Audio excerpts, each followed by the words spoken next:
27 July 2026 సంవత్సరం నుంచి December 10, 2026 వరకు 136 రోజుల పాటు శని వక్రించి తన యొక్క ప్రభావాన్ని చూపించబోతున్నాడు.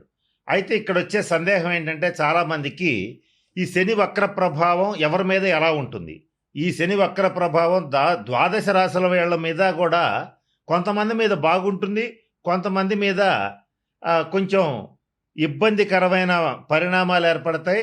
వాళ్ళలో ఎవరి జాతకం వాళ్ళు చూసుకోవటం కుదరదు గనక బ్రీఫ్గా నేను చెప్పబోయేటువంటి వ్యక్తులు ఎవరైతే ఉన్నారో వాళ్ళ మీద ఈ 136 రోజుల్లో అనేక రకాలైనటువంటి ఇబ్బందులు వాళ్ళకు వచ్చే అవకాశం ఉంది.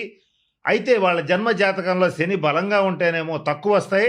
శని గనక నీచబట్టినా, అస్తంగత్వ దోషం పట్టినా, అలాగే ఆ ఏలినాటి శని, అష్టమ శని, అర్ధాష్టమ శని కాంబినేషన్స్ ఇట్లాంటివి ఏమన్నా ఉన్నా, నేను చెప్పబోయేటువంటి లిస్ట్ ఆఫ్ వ్యక్తులు ఎవరైతే ఉంటారో వాళ్ళు చాలా తీవ్రమైనటువంటి బాధలు పడే అవకాశాలు ఉంటాయి. కొంచెం గమనించండి.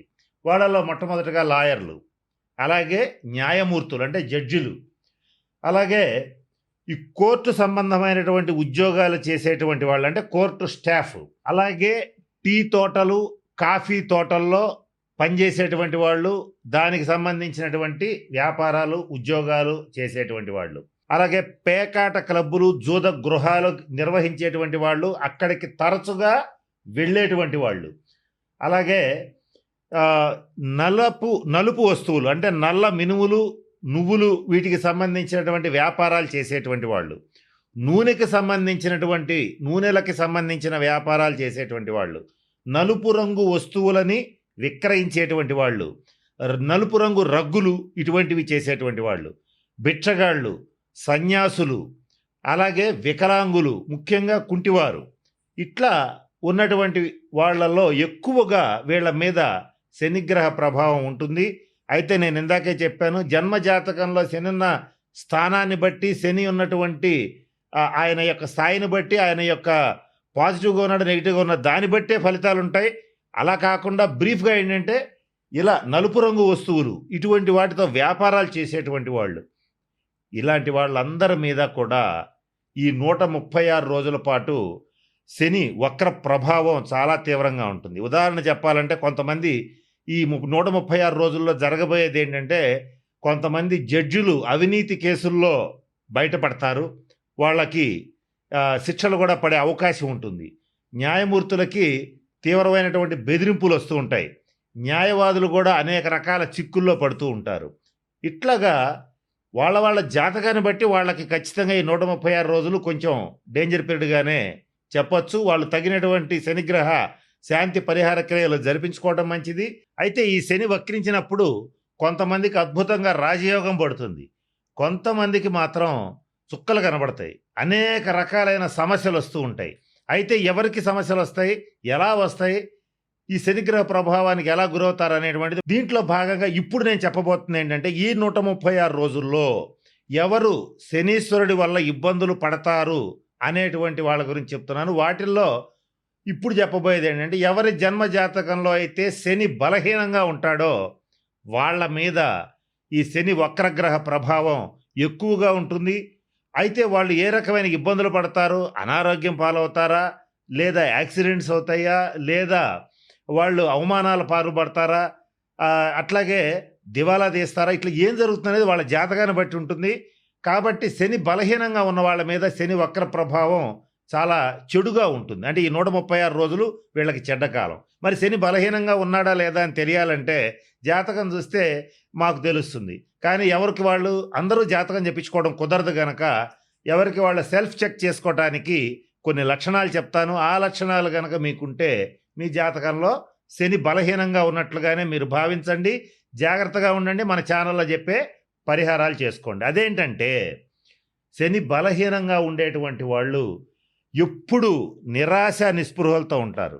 వాళ్ళకి ఏం చెప్పినా ఏముందిలే, ఏం జరుగుతుందిలే, అంత నాశనం అనేటువంటి మాట వాళ్ళ నోటెమ్మట వస్తూ ఉంటుంది. అలాగే చావు, చంపు, చస్తాను ఇట్లాంటి దౌర్భాగ్యమైన పదాలు తరచుగా వాళ్ళ నోటెమ్మట వస్తూ ఉంటాయి. అలాగే మనం ఎంత మంచి చెప్పినా నీకు నేను 10 లక్షలు ఇస్తాను వ్యాపారం చేసుకో అన్నా సరే, 10 లక్షలతో ఏం వ్యాపారం చేస్తావని చెప్పి నిరాశపడిపోతుంటారు.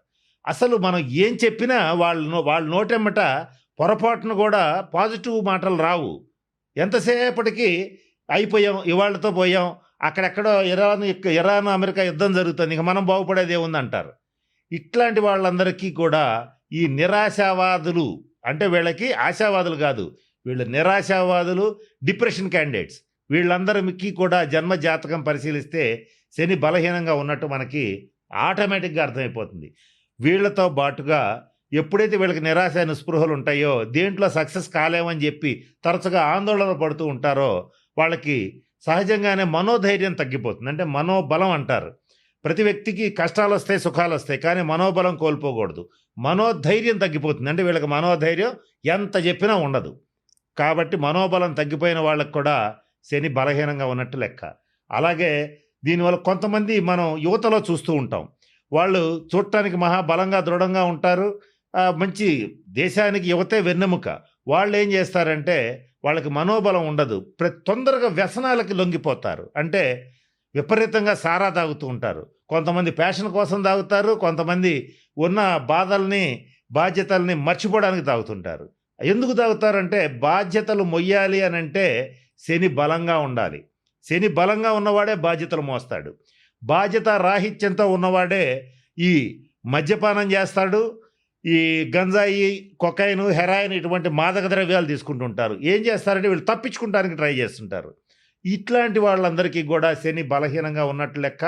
వీళ్ళందరికీ నేను చెప్పిన జూలై 27 నుంచి డిసెంబర్ 10 వరకు ఉన్న ఈ 136 రోజుల కాలం గడ్డు కాలం. వాళ్ళ జన్మ జాతకంలో ఉన్న శని ఉన్న ప్రదేశం రీత్యా కానీ, జరుగుతున్న దశాంతర దశల రీత్యా కానీ వాళ్ళకి ఇబ్బందులు తప్పవు.